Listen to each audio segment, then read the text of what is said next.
Todos recordamos el clásico final de Terminator 2 con la destrucción del T-1000 y la despedida emotiva del T-800 para finalizar con el mensaje de Sarah Connor mientras conduce en la carretera y dice una reflexión sobre el valor de la vida humana, o el final del remake de La Masacre de Texas, en donde vemos un reportaje de la policía, los cuales al final de la grabación son atacados por Leatherface y todo concluye con un mensaje de que él jamás fue arrestado por sus crímenes y él sigue en libertad en los alrededores de Texas. Estos finales sin duda fueron perfectos para darle un cierre definitivo a estas historias o simplemente para dejar una puerta abierta para realizar una posible secuela en el futuro. Pero ¿sabías que la mayoría de los finales que todos conocemos no fueron originalmente planeados para que la película finalizara de esa forma? Ya que muchos de estos finales alternativos fueron descartados por ser demasiado impactantes o confusos para la audiencia, o simplemente porque estos alteraban por completo la historia de la película y esto impedía que se pueda realizar una secuela. Así que el día de hoy en este video, acompáñame a conocer estos 5 finales alternativos que cambian por completo la historia de las películas. Ahora, sin nada más que decir, empecemos.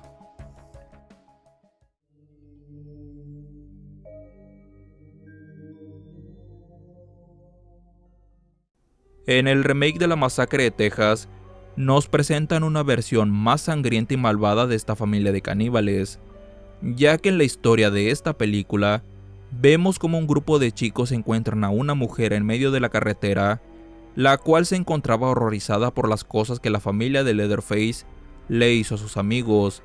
Después la chica procede a darse un disparo en la cabeza, y esto hace que los protagonistas tengan que recurrir a pedir ayuda al alguacil del pueblo, el cual descubrimos que él y su familia, y con la ayuda de Leatherface, atacan a todos los viajeros que se encuentren en su camino para después utilizar su carne como alimento para toda su familia.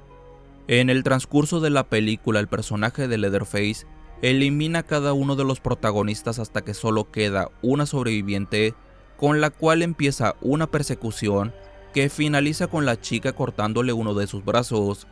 Después ella escapa del lugar, pero antes de irse rescata a un bebé que la familia de caníbales había secuestrado,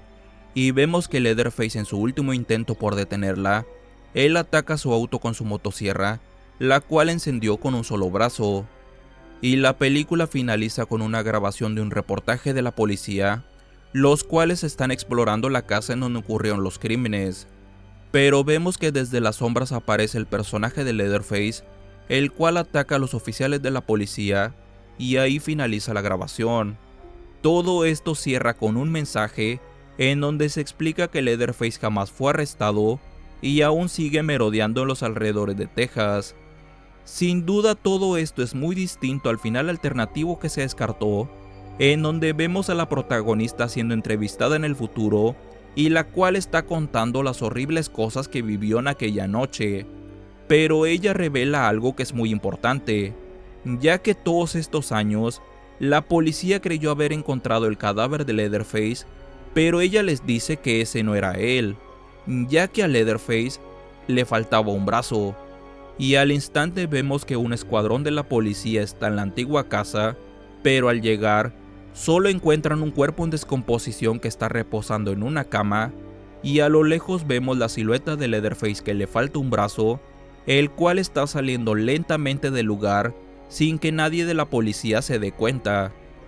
Sin duda es un final muy interesante que deja la posibilidad de continuar la historia con una secuela, pero a opinión personal, prefiero el final original que se eligió con la grabación de la policía,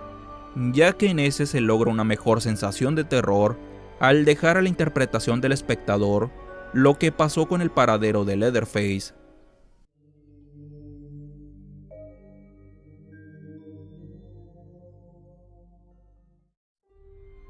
Halloween H20 fue el primer reinicio con el que contó la franquicia,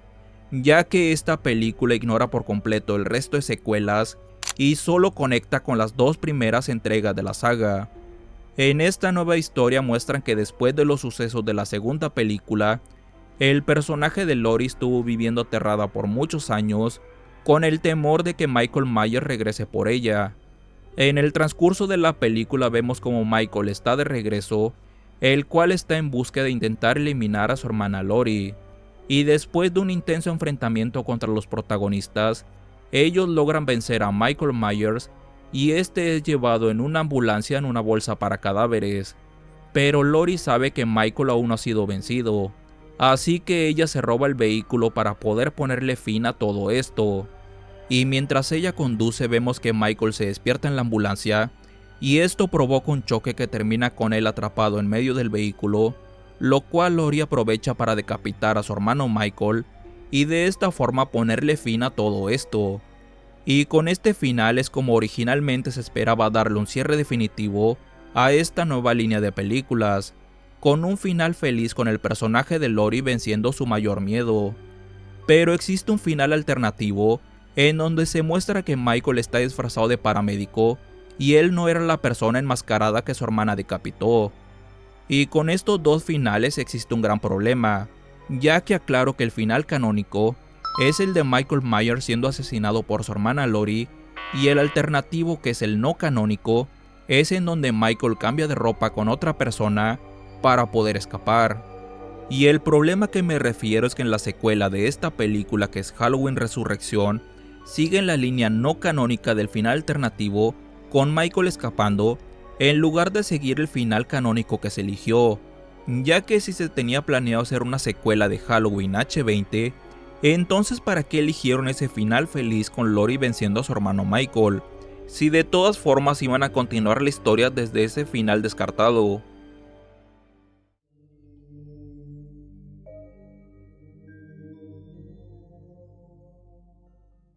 En la película Soy Leyenda, vemos que después de que se creyera haber encontrado una cura para el cáncer,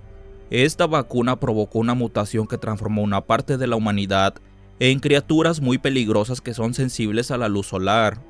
En el transcurso de la película vemos como el científico Robert junto a su perro Sam fueron los únicos sobrevivientes que quedaron en la ciudad y el cual está trabajando para desarrollar una cura para el virus. Todo esto lo lleva a capturar a uno de los infectados y empezar a hacer experimentos con él para poder crear una vacuna.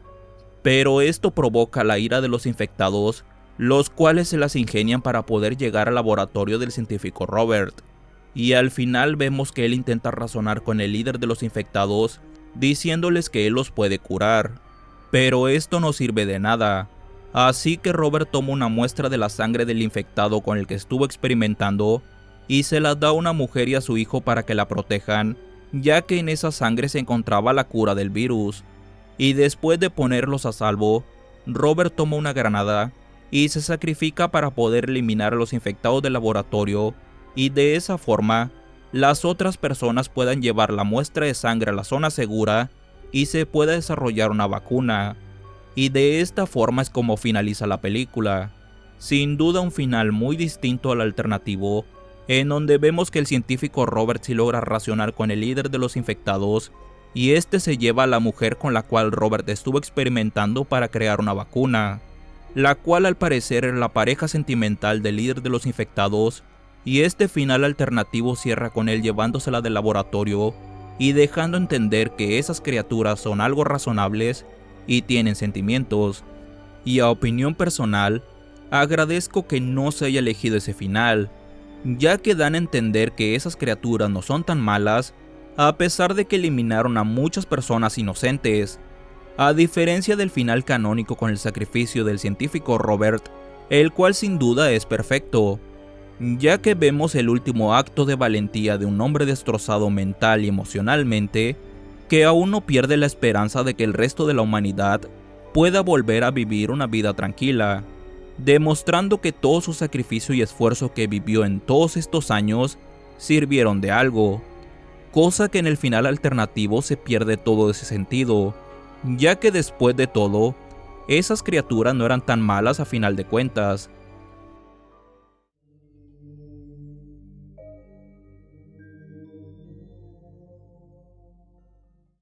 En Terminator 2 vemos que Skynet está de regreso y esta vez intenta eliminar definitivamente a John Connor al enviar al pasado a un exterminador modelo T-1000, el cual es un Terminator de metal líquido más avanzado. Los miembros de la Resistencia responden a esta amenaza y reprograman a un exterminador modelo T-800 para que sea el guardián de John Connor en el pasado. Y al final de la película vemos cómo los protagonistas logran detener el nacimiento de Skynet al destruir todas las bases de datos en las instalaciones de Cyberdyne System. Y todo concluye con la destrucción del T-1000, lo cual el T-800 procede también a autodestruirse para no dejar ningún rastro de su tecnología. Y después de una despedida emotiva, la película finaliza con una escena de Sarah Connor conduciendo en la carretera mientras da un mensaje sobre el valor de la vida humana. Sin duda el final perfecto que funcionó para poder continuar la historia con muchas secuelas, como en Terminator 3 y Dark Fate, lo cual no hubiera sido posible si se hubiera elegido el final alternativo, en donde vemos a Sarah Connor en el futuro, mientras cuenta que el día del juicio jamás ocurrió y las personas pudieron vivir una vida tranquila, y eso incluye a John Connor, el cual vemos que es un adulto que ahora tiene una familia. Y este final alternativo también concluye con el mensaje sobre el valor de la vida humana, ya que si una máquina aprendió ese significado, tal vez algún día los humanos también aprendamos a valorarnos entre nosotros. Sin duda el final alternativo hubiera sido perfecto para cerrar por completo la historia de Terminator, ya que después de la segunda película, era innecesario todas las secuelas que se hicieron, ya que lo único que provocaron fue dañar el canon de la franquicia con tantos cambios y alteraciones en la línea del tiempo.